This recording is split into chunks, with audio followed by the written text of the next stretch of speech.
Olá, você está no canal Viletim e hoje, nesta edição especial, eu recebo aqui o Chapéu, José Antônio Chapéu da Silva. Que todo mundo conhece por Chapéu. E o Jorge Lodi, que também é um dos participantes desde a origem desse processo. E nós vamos falar hoje dos 40 anos do Teatro Andaime. Uma coisa formidável que existe em Piracicaba e que espero que você conheça. Se não conhece, vai conhecer agora. Tudo bem com os senhores? Tudo bem, Paulo. Agradecido aí por esse convite para falar dessa história rica e cultural na cidade, como você bem disse, para quem não conhece já sabe, né? De tudo que a gente já fez nesse tempo. Quem não conhece vai conhecer agora. É verdade, é uma honra estar aqui. A gente fala do Andaime, né? Os 40 anos do Andaime é uma vida, né? 40 anos não é pouco, eu também já estou no Andaime já há uns 32 anos, que também eu tenho bastante história junto com o Andaime. E é um grupo assim que é um expoente no Brasil, né? Como alguns outros também, mas são poucos. É impressionante isso, porque, de fato, o Grupo Andaime, ele nasce meio mambembe, a gente observando, tudo bem que tinha a Unimep por trás, mas aos poucos ele foi provando que não havia nada de mambembe, ou havia, inclusive, o lado mambembe, mas, acima de tudo, havia um propósito de fazer cultura, de fazer teatro, de fazer arte. Faz sentido isso? É que na realidade, assim, a arte no Brasil já tem esse viés, assim, né? Lógico, uma coisa é você pegar os grandes atores estabilizados, né, que tem a força da televisão por trás e coisa e tal, né? E a outra coisa é os atores que estão fora desse núcleo aí, né? E aí a gente tem que imaginar mais uma coisa ainda, no interior do estado. Nós estamos ainda afastados mais um pouco ainda, né? Então, desde sempre todo mundo perguntava para mim: Viu, você não vai fazer teatro em São Paulo? Você não vai para São Paulo? Eu falei: não, eu quero ficar em Piracicaba, eu quero fazer teatro aqui. Eu quero que meu trabalho seja reconhecido aqui na cidade, que o grupo se estabeleça aqui na cidade. E isso soava, né, como quase, no início, quase como uma coisa impossível, né? Como que você vai se virar aqui, você vai se estabilizar aqui, né? Só que ao longo do tempo, ao longo da história, a gente foi provando, não foi mostrando só, a gente foi provando que era possível, né? E hoje o grupo ele tem esse reconhecimento, como o Jorge falou, assim...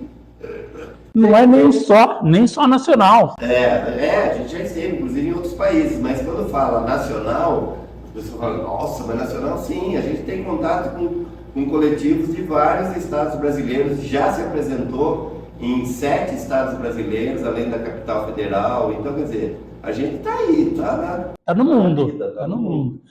Jorge, você nasce como artista também no mesmo período do Chapéu? Sim, a gente tem mais ou menos a mesma idade, se é isso que está dizendo. Sim, eu sou de Piracicaba também, e eu faço teatro também desde pequeno, né? Desde pequeno já faço, não sei de onde surgiu essa vontade de fazer teatro, o pessoal de casa não entendia, eu mesmo não entendia. Eu tenho a impressão que em outras vidas, aliás, eu fiz uma vez no Facebook, lá tinha um negócio lá para você, o que você foi em outras vidas, não é que deu que eu fui ator? Eu fiquei assim muito contente, né? Não, já faço teatro há muito tempo, morei em Botucatu, sou de Piracicaba, morei em Botucatu, já fazia teatro lá, participei de um programa da TV que chamava É Proibido Colar, que era o Antônio Fagundes e a Clarice Abujamra que fazia, segundo colegial. Voltei para Piracicaba, entrei na SETA e logo depois entrei no Andaime. Mas essa coisa do Andaime, de ter um reconhecimento fora de Piracicaba, eu acho que se deve muito ao Chapéu.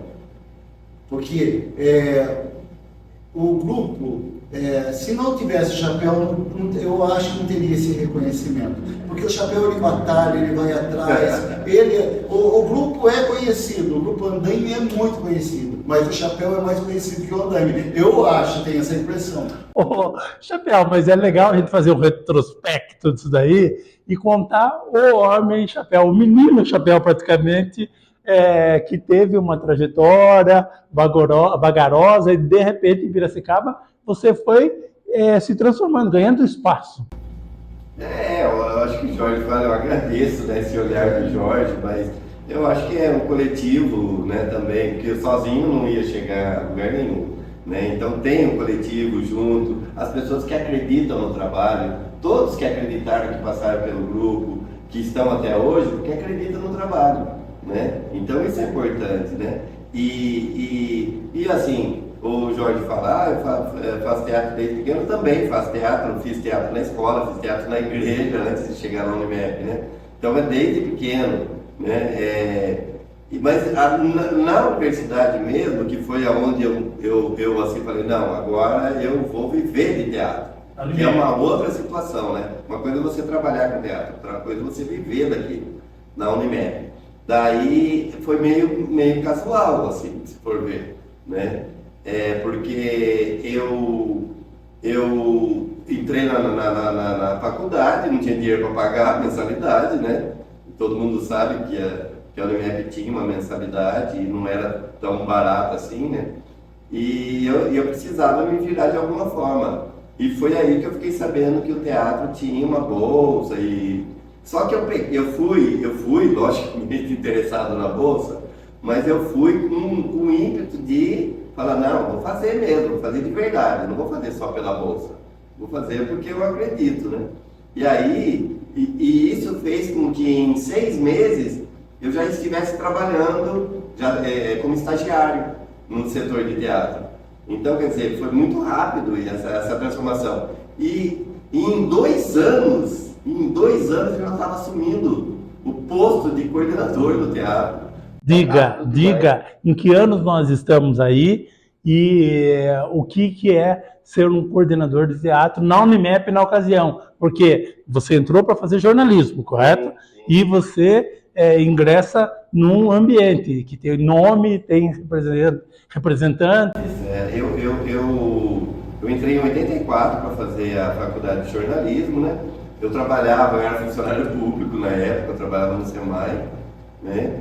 E aí, lógico que aí no meio universitário, um monte de coisa veio na cabeça, né? E daí as coisas, daí comecei a fazer teatro, daí chegou uma hora que eu falei assim, eu não quero mais ser funcionário público, eu quero viver de música e poesia. Tipo, vender poesia na rua, tocar nos bares, não sei o quê. Cara, eu saí do Senai com esse pensamento.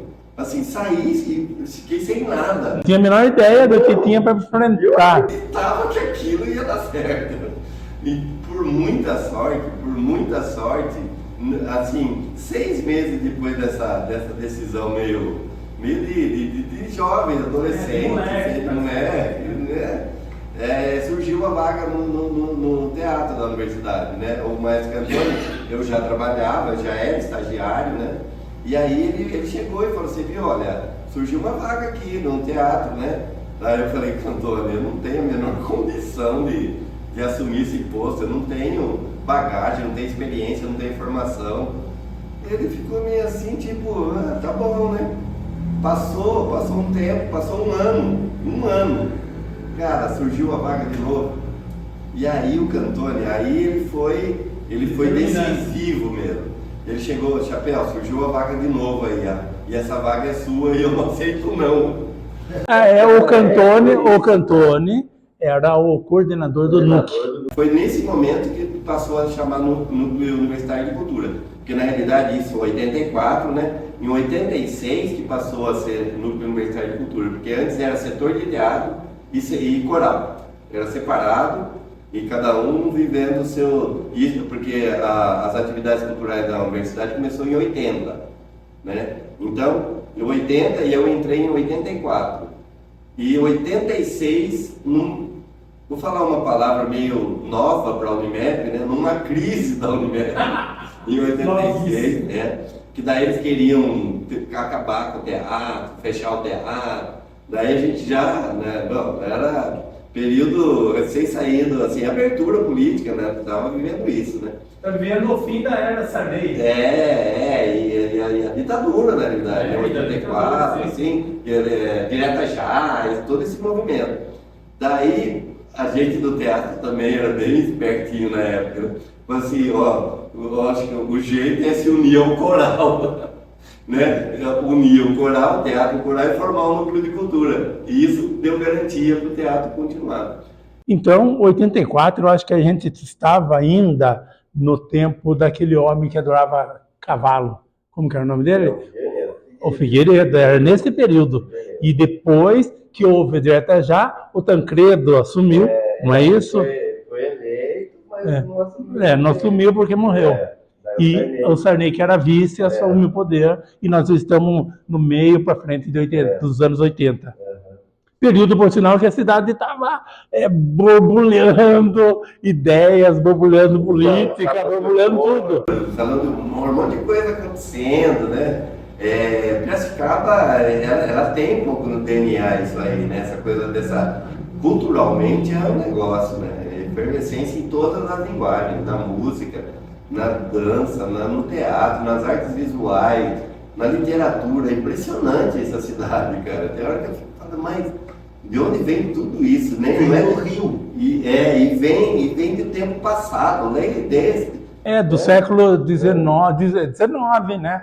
Que você tem todo um movimento organizado de intelectuais que assumem, inclusive, postos chaves em São Paulo, no Estadão. Você tem os piracicabanos, que o pessoal dizia ser um grupo perigoso. E quando a gente estava pensando no andaime, o Sesc estava lá com o Zé Maria, fervendo com o Zé Maria lá com o teatro, né? Uma baita novidade também no teatro piracicabano. E o Zé Maria é um intelectual, era, né? Um grande intelectual, não é uma pessoa qualquer. A produção textual dele deixa registros importantes sobre a cultura piracicabana. E ele, muita gente que está fazendo teatro hoje, está fazendo teatro de grupo hoje, começou com o Zé Maria. Então, para nós, isso também era muito importante. A gente tinha para quem olhar, entendeu? Não era uma coisa assim, a gente não estava começando uma coisa do nada. Vocês tinham um ambiente forte e referências fortes. E tudo facilitou para o desenvolvimento de um projeto. Porque a gente iniciou com a ideia de um núcleo de pesquisa, né? Além de, um andaime, um grupo de teatro, não, de pesquisa. Vamos pesquisar, aprofundar na pesquisa para ver o que vai dar, né? Para dar, quer dizer, a gente não tinha muito claro, né, que era justamente essa solidez que o grupo ia conseguir, era a partir dessa pesquisa. Mas, se a gente estava numa universidade, era isso que a gente tinha que fazer, né? Eu encontrei um senhorzinho que ele falava a seleção dos anos 70 de cor. Você lembra o núcleo que deu base ao andaime de início? Que ele começou, quem estava lá nas primeiras reuniões, as primeiras era eu, o Jerônimo e o Sebastião Martins, que era o coordenador do teatro, que é a vaga dele que ficou livre, na realidade. E ele foi pro SESC? Ele saiu do teatro, da Unimep, e foi pro SESC em 86. Né? Então aí que a vaga ficou livre. E daí a gente começou a conversar, e vamos montar um grupo e coisa e tal. Né? E daí quando a gente decide um texto, tudo, né? E era pro Tião dirigir. Daí ele saiu, daí ficou eu e o Jerônimo, daí a gente convidou o Roma, convidou a Ione, que era uma funcionária da Unimep, Ione Peterman. É curioso que a Ione, ela fez teatro, ela faz parte da formação do andaime e ela só fez uma peça. Na vida, ela não fez mais teatro, né? É engraçado.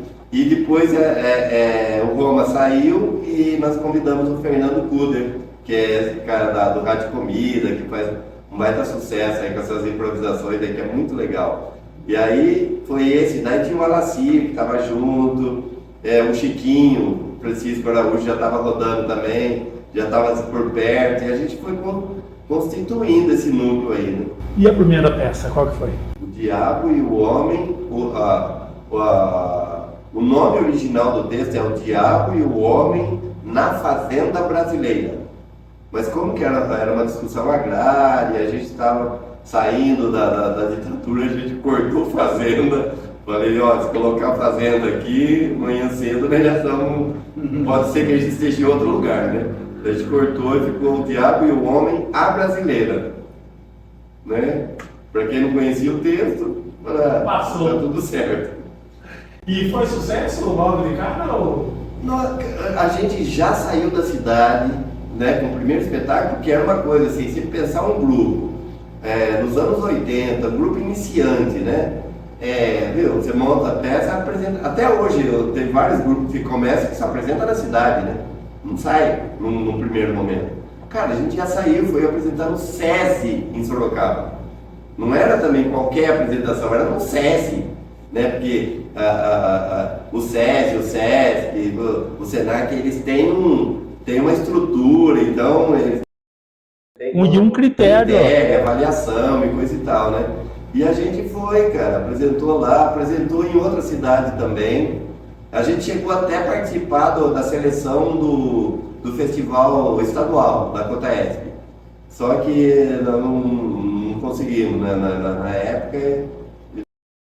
Mas e qual é a peça que marca mesmo o grupo? Você fala na sequência? Foi?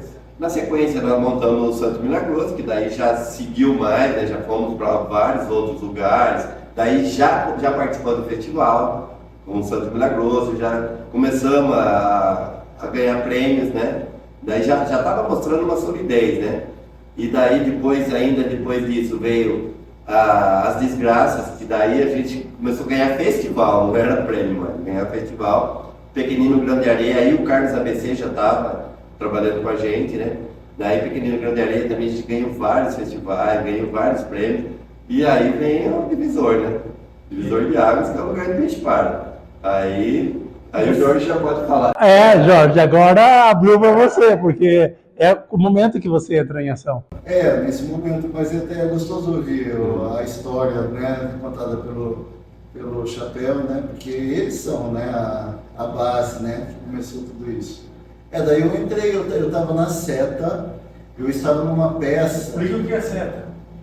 A Seta é a companhia de teatro de Piracicaba, que na época era a Marcília e o Reinaldo que dirigiam. E o Carlos ABC estava sempre lá por perto, também tomando conta, né? Ele fazia os figurinos também. E eu fiz alguns trabalhos na Seta. E daí eu estava com uma peça, eu estava na peça que era Édipo Rei, que era um personagem maravilhoso, né? Que era o Tiresias, o cego, o adivinho. Eu gostava muito daquele personagem. Mas daí, eu fiquei sabendo, a gente ficou sabendo, eu e a Dani Scarpari, ficamos sabendo que o Andaime ia montar e estava pegando novas pessoas. Daí a Dani falou, vamos. Daí eu falei assim, nossa, mas estou aqui na peça, né? Tá em cartaz ainda, estava ainda, né? Daí ela falou, vamos, porque tem uma coisa que você não sabe, o Chapéu não sabe, que a Dani falou para mim. No andaime é muito bom porque tem o chapéu. Ela falou, porque o chapéu ele vai atrás das coisas. Ele faz acontecer. Porque o medo era sair da Seta, de um espetáculo que era um sucesso, e sair e ir para um outro grupo. Eu, na verdade, eu não conhecia, eu tinha assistido As Desgraças e o Pequenino Grande Areia, que gostei muito. Mas eu ia para outro grupo, né? Daí com uma nova peça, um novo trabalho que estava surgindo. E a gente foi. Na época eu fiquei sabendo que a Marcília não gostou, o Reinaldo chegou para mim e falou assim, como é que você abandona uma peça com um personagem desse, uma peça que está em cartaz, né? Em cartaz assim, em aspas, né? Porque é lá de vez em quando que a gente apresentava. Mas aí eu saí, fui, eu e a Dani, e entramos no andaime. Mas no andaime foi um pouquinho de choque, porque o Jerônimo e o Chapéu sempre falavam para nós, principalmente o Jerônimo, nós somos os donos do grupo. Eu falava. Eu falo. Os donos da Andaime? Mas é o Jerônimo, ele falava, nós somos os donos do grupo, não sei o que lá. E parecia então, eu falei assim, eu pensava assim, será que eles estão achando que a gente está querendo roubar o lugar deles, né? Ficar falando toda hora, isso não era essa a intenção, né? Mas tinha isso. E daí eu entrei no lugar de Peixe-Para, que foi um processo assim maravilhoso, foi o que o Chapéu falou, a gente fez pesquisa, que é a base do Andaime é pesquisa, né? Fizemos uma pesquisa em Piracicaba, sobre a festa do Divino, sobre o linguajar piracicabano, e sobre as lendas de Piracicaba e principalmente o rio, que a gente ama esse rio, né? Eu todo domingo eu vou lá naquele rio ali e fico vendo. Então foi o lugar de Peixe-Para que alavancou, inclusive eu como ator, né? Porque me propiciou ao grupo, a vários atores ganhar prêmios, e eu ganhei prêmio também, olha. Viu, Chapéu? Esta é a primeira peça que mergulha de fato na cultura local. Sim, eu vou acertar com você essa história depois, viu, Jorge? Mas um dado interessante, uma informação interessante, assim, a gente, primeiro que o Andaime, eu não falei isso, o Andaime logo no primeiro momento, nas primeiras reuniões, a gente já tomou uma decisão que foi muito importante no grupo. A gente fala, nós só vamos montar autores nacionais, né? Era uma decisão, a gente estava pesquisando, então a gente vai pesquisar autores nacionais. Nada de Brecht, nada de Shakespeare. Não, isso fazia a parte da pesquisa da história do teatro, como ator, como questão de interpretação, não tem como você fugir, né? É a base do teatro. Os clássicos.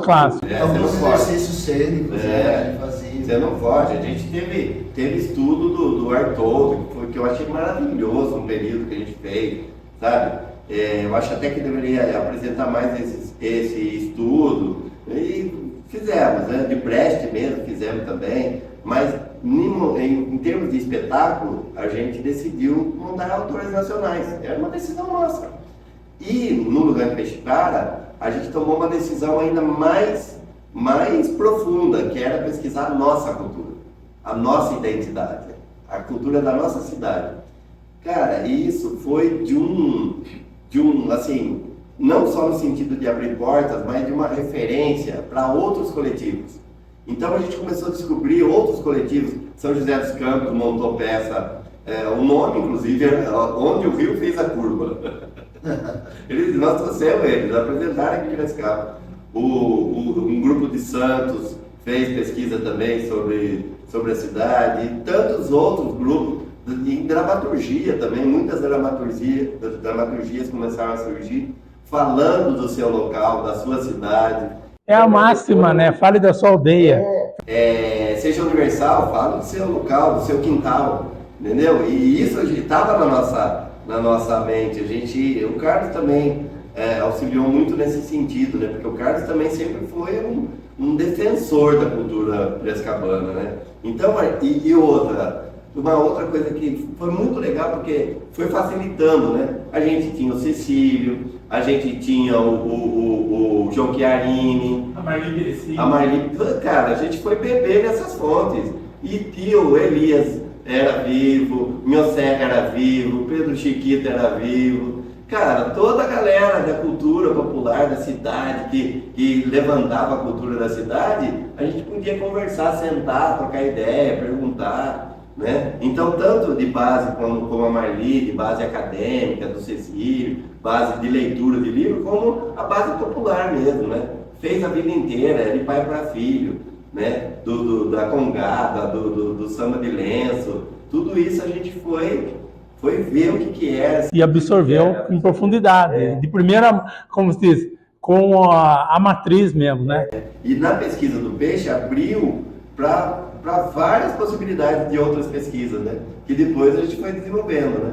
Pesquisa de Santana e Santa Olímpia, pesquisa do circo, e foi ampliando. Depois a gente retomou o Cornélio Pires, a cultura caipira através do Cornélio Pires, para aprofundar mais ainda na cultura caipira, porque o Grande Peixe-Para era da cultura caipira, mas era da cidade de Piracicaba. Então, como reverberava aqui na cidade. Agora, Cornélio não, Cornélio é a fonte da cultura caipira. Então, por isso que a gente foi lá, né? Fala assim, viu, o cara, muitas das coisas que a gente vive, aprendeu e descobriu aqui, o Cornélio Pires já estava fazendo antes. Isso é verdade. E Nono Berto, Nono Morto, além de aproximar da cultura italiana, permitiu, inclusive, que vocês viajassem para a Itália. Sim, sim. Mas, na verdade, quem permitiu foi o peixe. O peixe. Com o peixe vocês viajaram? Então, É. interessante isso. Tem até aqui, ó, um livrinho aqui da Itália, onde mostra fotos dos atores naquela época. Quem produziu esse livro? Foi a mãe Unimé.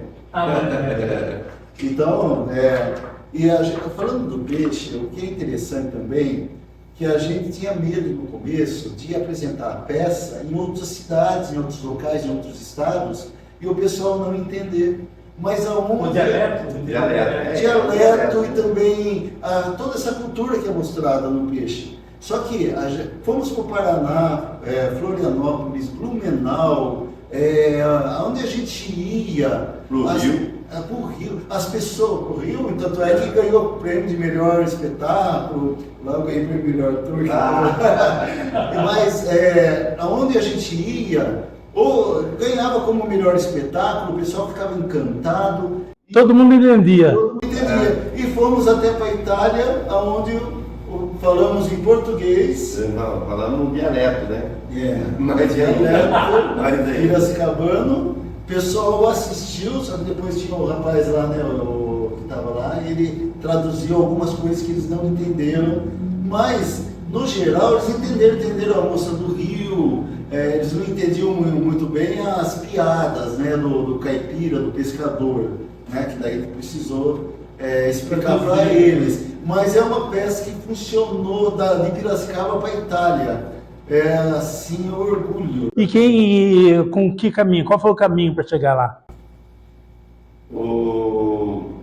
Nós fizemos um intercâmbio com a companhia Non Solo Dança da Itália, né? Que era um brasileiro que coordenava, o Jorge vai ver o nome dele aí, que ele tentou falar e não falou. Peraí. E daí a gente fez esse intercâmbio. Depois eles vieram para o Brasil também, né? E ele tinha o Carlos já tinha trabalhado com ele, então ele fez essa ponte, né? E como a gente tinha a intenção de pesquisar na Itália as duas cidades das quais saíram o pessoal de Sant'Anna e Santa Olímpia, que é Cortesano e Romagnano, então a gente foi apresentar o espetáculo e já foi com essa intenção de também aprofundar a pesquisa do Nono Berto. Quer dizer, nem era Nono Berto ainda, né? Era uma pesquisa. Era uma pesquisa. E lá, essa pesquisa, vocês ficaram quanto tempo? Nós ficamos 2 semanas, né? 2 semanas, porque daí a gente tinha apresentação, nós fizemos 2 apresentações e a outra parte do tempo era conversar, ir na comunidade, descobrir, reconhecer o local. Fomos recebidos lá, porque era em Trento, né? Fomos recebidos lá pelo governo de Trento, né? Fizeram uma recepção, entregaram uma placa de reconhecimento por a gente estar fazendo essa pesquisa também. Tanto que depois eles publicaram na revista Trentina a nossa presença, a nossa pesquisa. Foi bem interessante, foi um contato quase diplomático que nós fizemos lá para Itália. Maurício, né? Maurício Zen. Maurício. Maurício Zen. É a pessoa com quem vocês tiveram o contato. E como que o Noberto ele se desenvolve? Porque ele ganha uma força também violenta, hein? Tem uma cena lá da mãe e filha em que a mãe dá um tapa na cara da filha. Aquilo lá me comoveu, até eu fiquei tremendo na plateia. Mas era um espetáculo que envolvia muito a plateia. Desde assim do cenário, né, que o cenário era a cabeça do Nono no palco.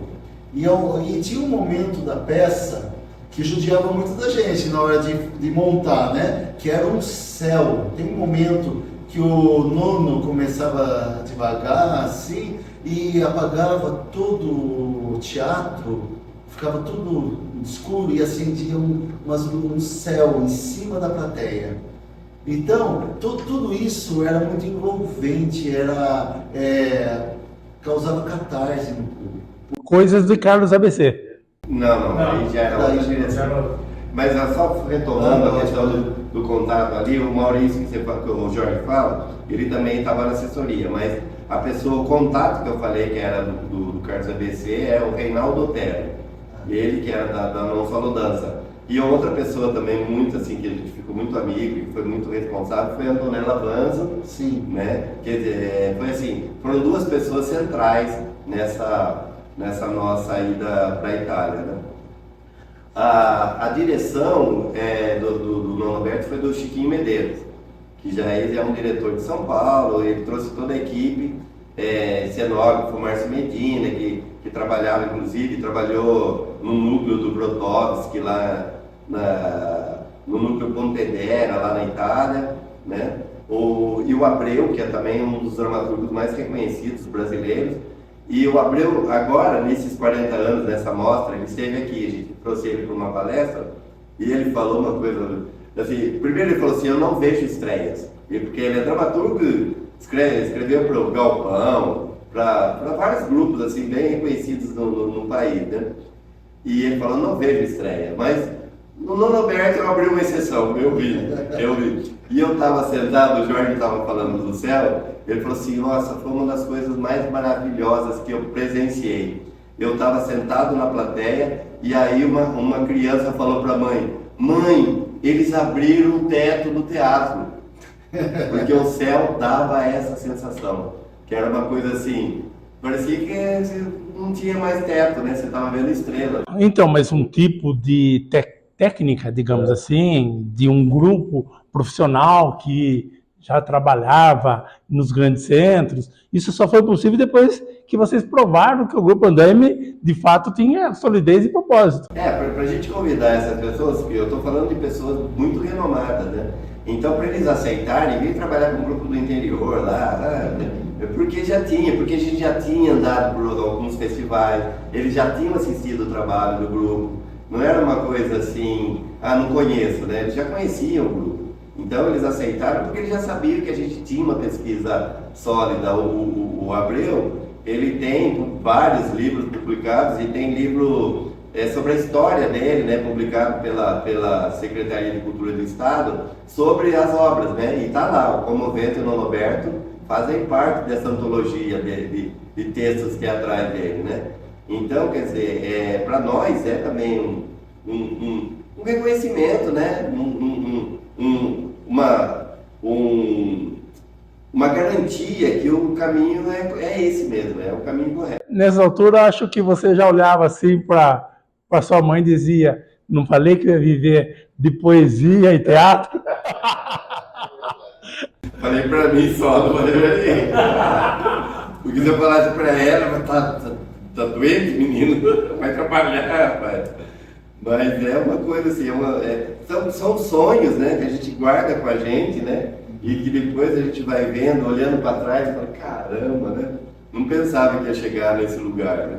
Depois do Lugar de Peixe Para, vem já o Nono Berto. E qual é a sequência?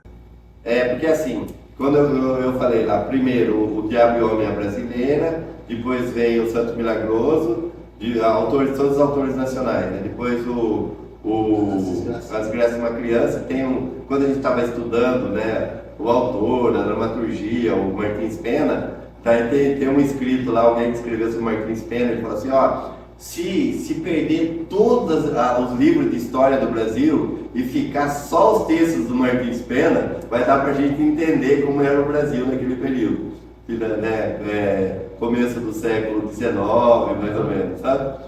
É interessante isso, né? Depois veio o Pequenino Grão de Areia, que é do João Falcão. A gente montou um texto do João Falcão antes dele chegar na Globo, né? Porque depois ele virou estrela da Globo e coisa e tal, de séries, de filmes, né?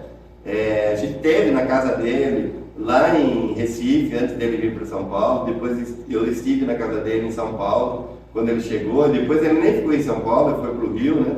E tá aí, né?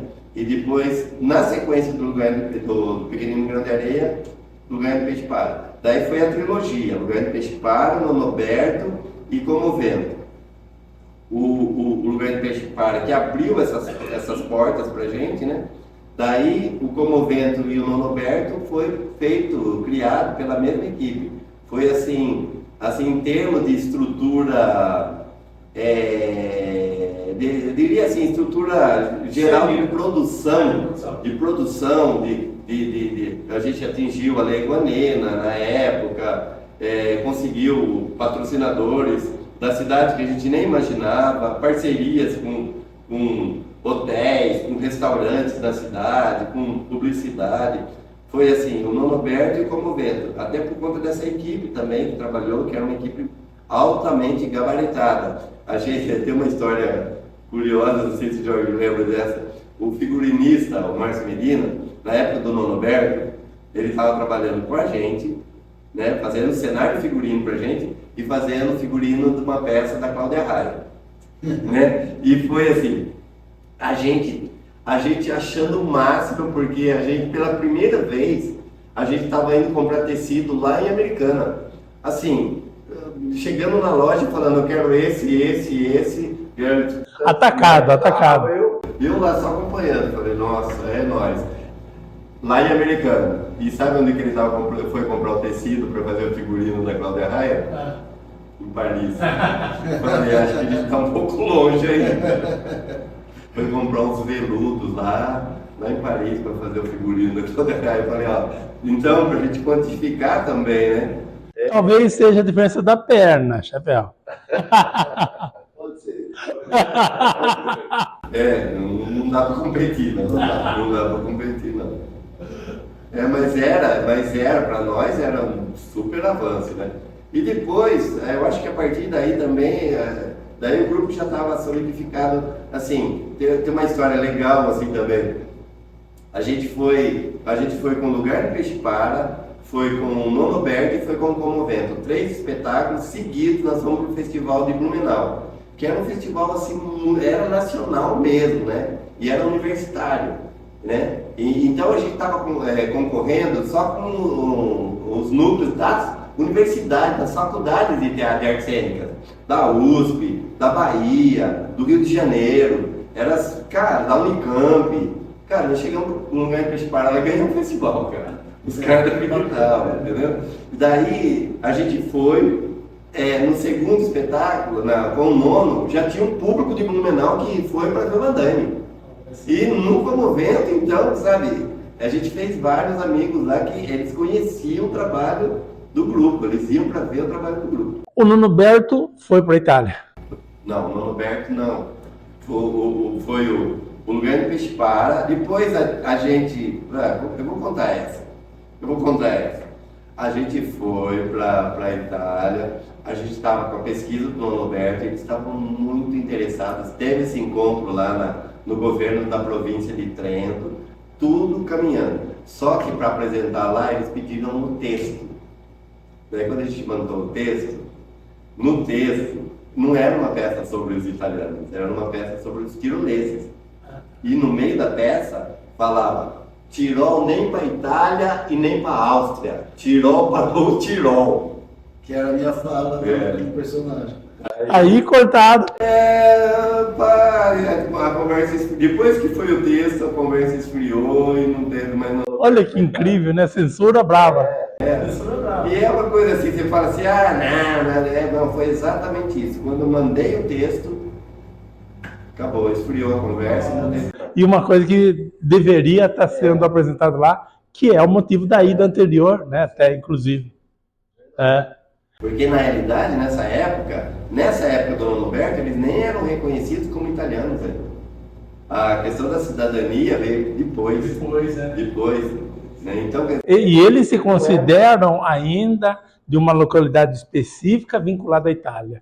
Né? Então eles preservam de alguma forma essa identidade tirolesa. né? A gente viu isso, porque a gente chegou lá, chegou na Itália, né? Viu? A gente conhece umas músicas, a gente cantava a música e falava, não, a gente não conhece a música. Porque não era música italiana, era música do Tirol. Então eu não conhecia. Olha só. Vamos dar um pequeno salto. Você quer recordar algumas coisas do Nuno Berto? Não, um livro, né, que foi lançado, que é com textos e fotos do espetáculo, né? A gente tem, inclusive. Se a pessoa tiver interesse, ela pode procurar no Garapa. É Pontão Garapa agora, né? Pontão Garapa, Ponto de Cultura Garapa, ou Andaime Teatro, no Instagram também. Andaime Teatro ou Garapa Cultural no Instagram do Garapa. Pode entrar em contato. E é legal porque, de alguma forma, vocês documentaram tudo, né? Tá tudo de forma de livro. Tem vídeo, tem um livro que a gente acabou não trazendo, que é dos 25 anos do grupo. Tem vídeos, né? Vários documentários que o Thiago, a Urgência Filme, com a direção do Thiago Altafini, produziu. Teatro de Memórias do Andaime. Tem um acompanhamento das Pataquadas, tem o Teatro em Trânsito, que é um documentário só com entrevistas com os diretores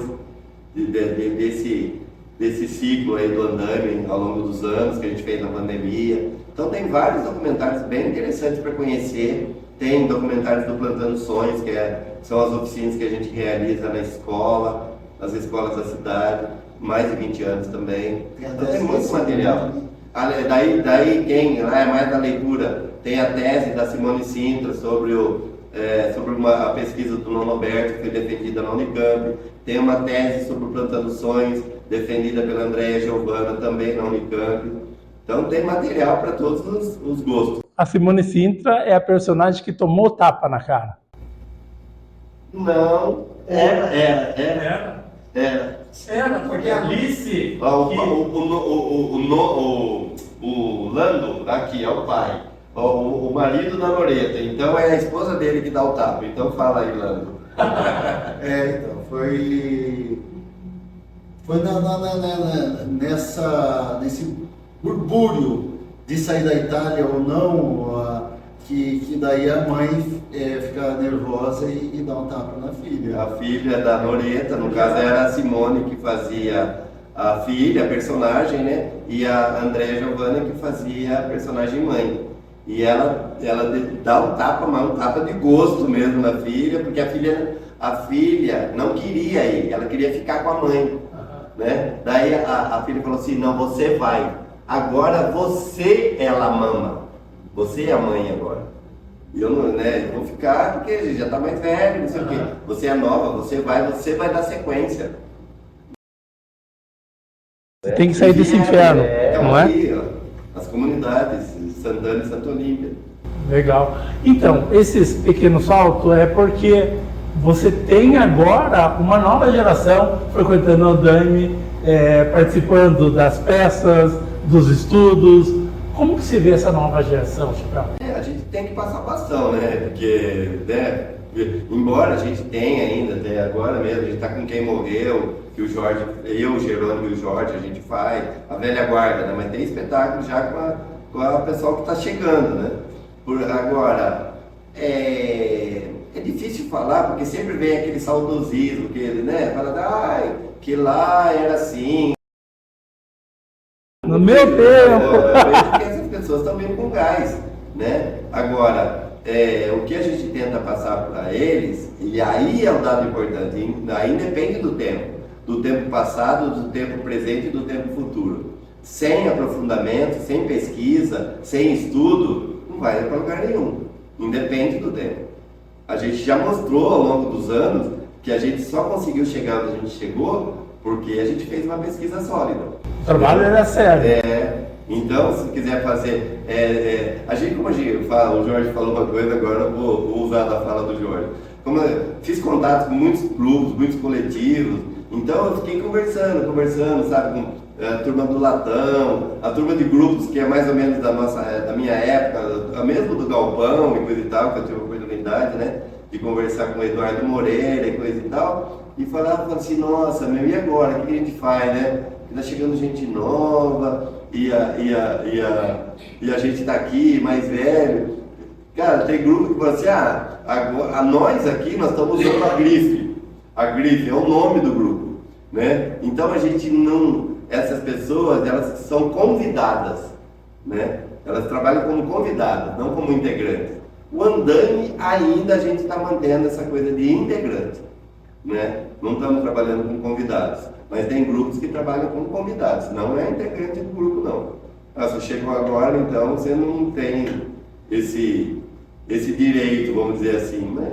E o que é importante também, né, Chapéu, aqui no Garapa, muitos atores do andaime estão dando oficinas. A minha irmã está fazendo oficina lá. Eu confesso que eu não estou, porque eu dei muita aula, sabe? Eu já acho que esses dias eu substituí o Thiago numa escola aí, e ontem eu fui numa outra escola que o professor pediu, então eu fui para dar umas orientações. Mas eu acho que eu já não tenho mais estrutura para...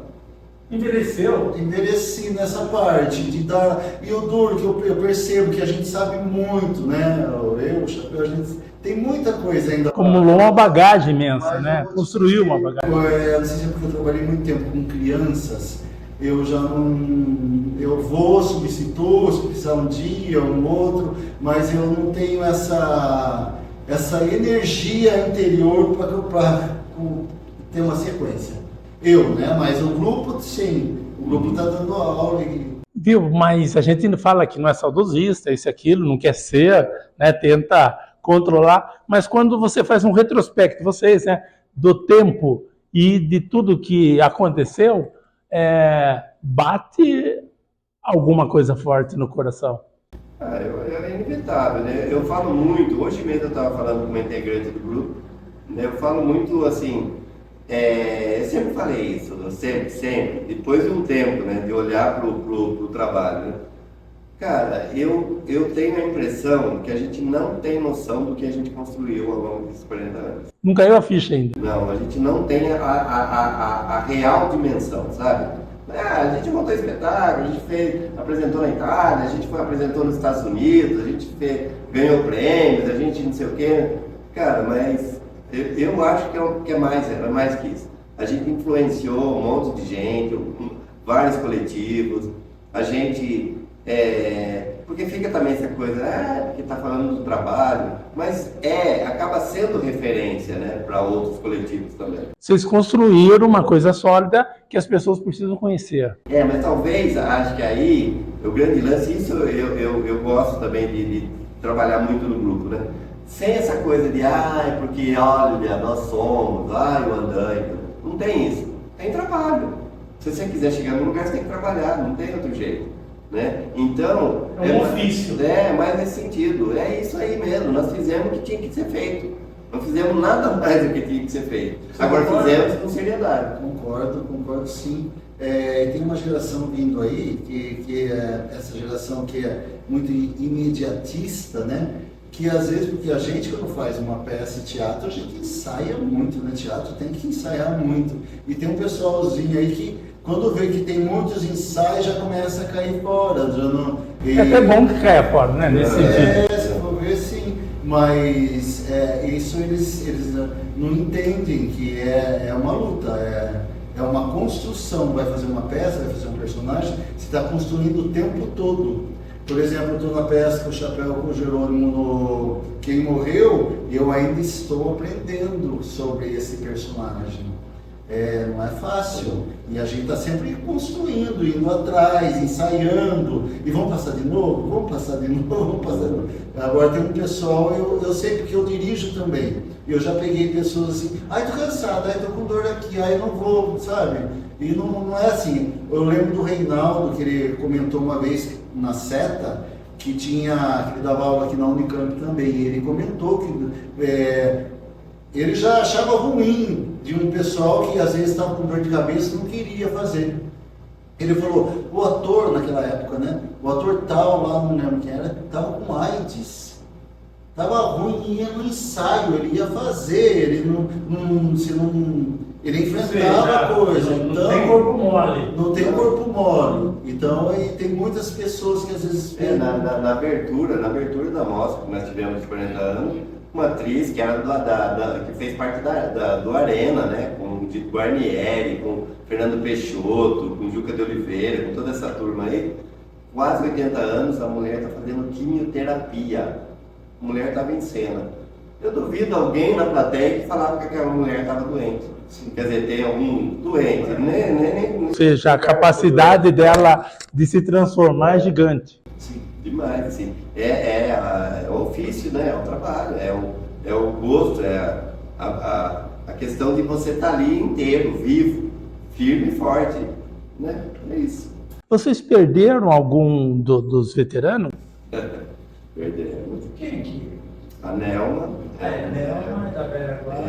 O diretor Francisco Medeiros, assim, que foi assim, uma pessoa muito assim, nos ensinou, um mestre mesmo para nós, né? Dirigiu 2 espetáculos, também partiu, né? E não é fácil não. Tem que se segurar.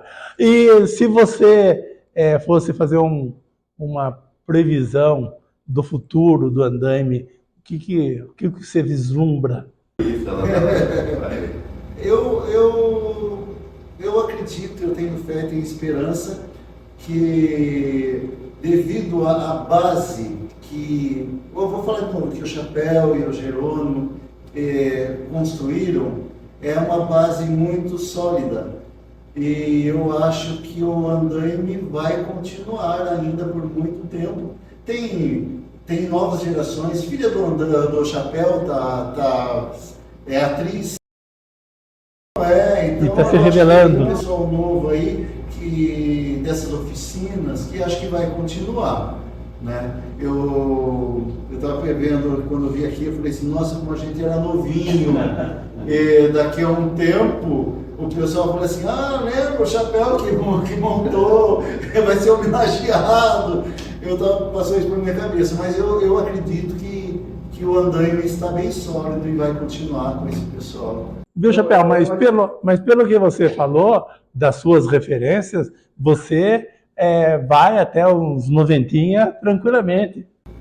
Não, já estou preparando uma estreia agora para final de maio, né? É um solo, assim, posso dizer, né? Embora esteja no palco com 3 músicos, mas eu vou ter que segurar a onda lá. Sozinho.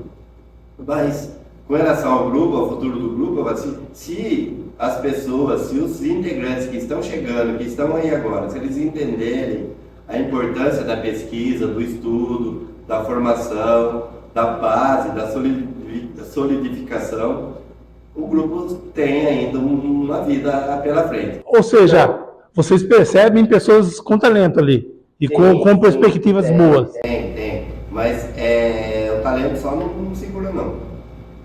Tem que trabalhar mesmo. Tem que suar. Eu lembro que eu vi uma entrevista da Beatriz Segal. Ela falava assim, que ela tinha talento, mas ela não tinha vocação.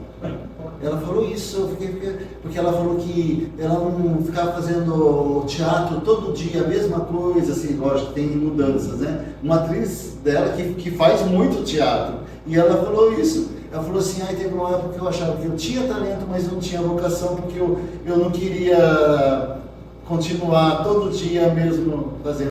Me dedicar tanto assim, né? Então, é isso que o Chapéu falou, não é só o talento, precisa ter vocação. Só que tem umas pessoas que têm vocação a mais, porque o Chapéu tem talento, tem vocação como ator, mas tem vocação assim além, né? Essa coisa que eu não falei, ele vai atrás, porque se não fosse o Chapéu,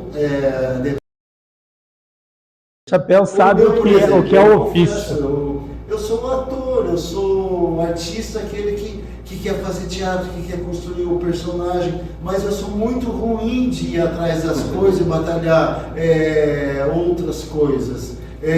O meu foco é interpretar, viver um personagem. Agora o Chapéu teria esse outro talento, né, de ir atrás, de correr, desde lá atrás, desde da Unimap, né? Tanto é que a Dani falou, lá tem um chapéu que vai atrás. Essa eu não sabia. Foi novidade. Aí foi eu e ela saímos, ela fazia jocaça, né? A gente foi pro andando. Qual é a mensagem final dessa história que queremos registrar aqui? Não, eu tenho pensado muito nisso, né? Na importância que a arte tem, trazido para ela mesmo, né? Falo da arte, quem faz arte e quem consome, né? Quem tá ali. Aliás, quem vive sem consumir, né? Verdade. É. Quem vive sem arte, né? A Sem gente música, sem viu teatro. muito sem... na época da pandemia, né? A arte salvava, ou através de vídeos, ou através de música, ou através de filmes, atores. A arte, ela meio que salvou a população que estava presa dentro de casa, né? Que não podia ir ao teatro, né? Mas quem sofreu também foi a arte dos atores do teatro, né? Nessa época.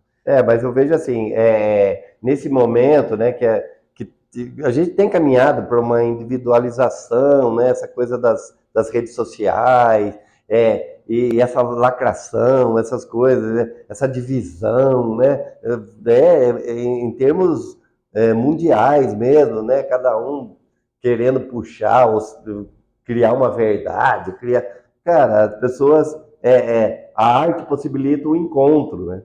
E acho que a gente está precisando hoje de encontrar com as pessoas, mesmo que seja para divergir, para não ter a mesma ideia, o mesmo pensamento, mas no encontro, na conversa, no diálogo, sempre é possível, né?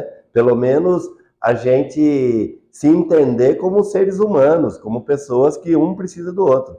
Agora, parece que as redes sociais, o distanciamento,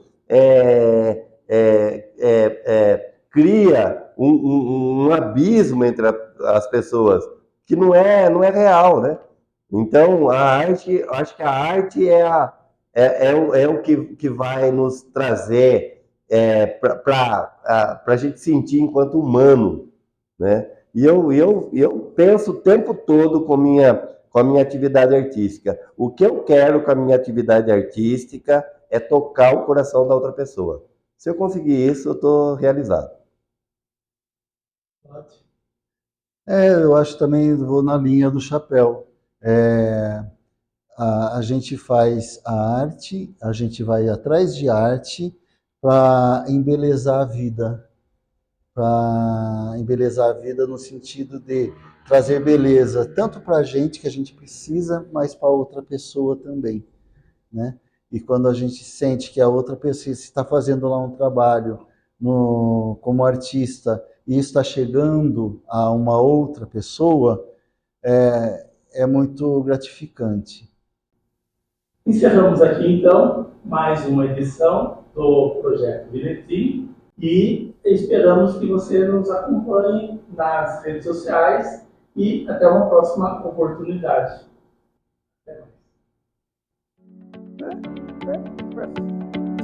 Nem doeu.